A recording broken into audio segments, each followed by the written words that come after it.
And breaking at this moment, a U.S. Congressman handcuffed. Democrat Luis Gutierrez of Illinois temporarily restrained today. The reason, he would not leave an immigration office. CNN was there when the congressman first entered the office building in Chicago. He had a list of demands, but according to Gutierrez, those demands were not met. So he staged a sit-in. According to the Department of Homeland Security, the congressman was warned 3 times to leave. He did not comply. And, well, he is now with me out front, Congressman Luis Gutierrez of Illinois. Thank you very much, sir. Let me just start by asking you what happened today. You went in for your meeting. You had your list of demands. They asked you to leave. You didn't. You got handcuffed. What happened? Here's what happened. Look, there's a lie, and the lie keeps repeating. It keeps getting repeated. And that is that they're going after criminals. They're going after the bad people in the immigrant community. The fact is, they're going after dreamers. There were tweets out last Friday about that they're no longer protected and that they can be deported. Criminalizing them, of course, 750,000 strong. I mean, these are Americans, everything but a piece of paper. They're doctors, lawyers today, nurses, school teachers in our city of Chicago. I just want to interrupt you there because the president has said he's not going to go after dreamers. And you're saying you went in today. Do you know specifically of dreamers that they did go ahead and deport in contradiction to what the president said? Yes, we have information about dreamers in California, in Mississippi, which you have reported on, in Washington State, and we know what we read in the tweets. And so what we did is we said, tell us it isn't so. Well, then they tell us, well, there really isn't change of policy. Then we tell them, retract the tweets. So look, somebody has to stand up for them. The fact is that they are under threat. You can talk to them. I've talked to them all of the time, and they feel under threat. And they are under threat, number one. Number two, Mrs. Lino, she's been in the United States reporting for 12 consecutive years. And so let me interrupt you again because I want people to know her story. She has 4 American citizen children. Right, Francisca Lino, 4 kids. Her kids are U.S. citizens. She checks in with her immigration officer regularly. She went in last week, was told to come back in a year, and they called her right back a couple hours later or an hour later and said, no, get back here in July with a one-way ticket to Mexico. And you did bring her up to ICE today. Go ahead, tell me what happened. We did. And we brought her up to ICE today, and they said there's nothing that we can do about it. So you know what? When you see unfairness and injustice, you must. It's part of what being an American is to stand up to injustice and to call it out and to call out the lies.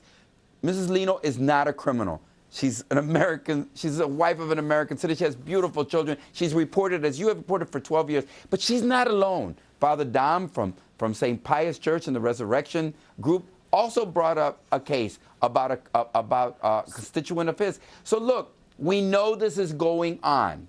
We are tired of hearing them all the time refer to our community, so we called them on. Here's what we said. We said, we're not going to leave until we get an answer. And look, it's almost like calling the bully out. But an answer to what? They are you deporting dreamers against the president's and we said, wish or what? I'm just trying to understand what you were. I don't. Here's what I want them to rescind those tweets and to say that the president's executive order signed by President Obama is still in operation and that they are free from any deportation, that they still have their work permits are good.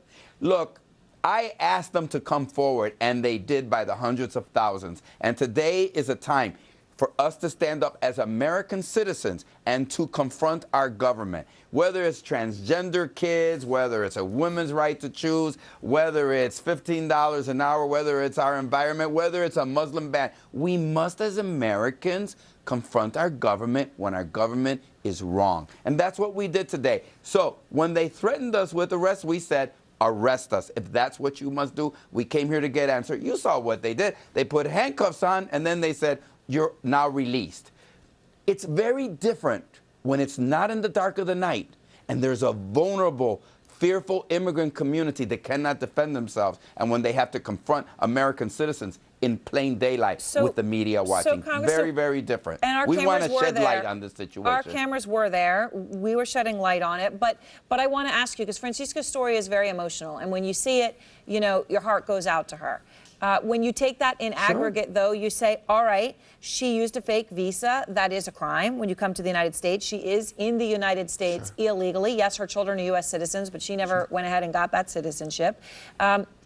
There are some who would say, then you should be deported, play by the rules, and then come back in. Is that wrong?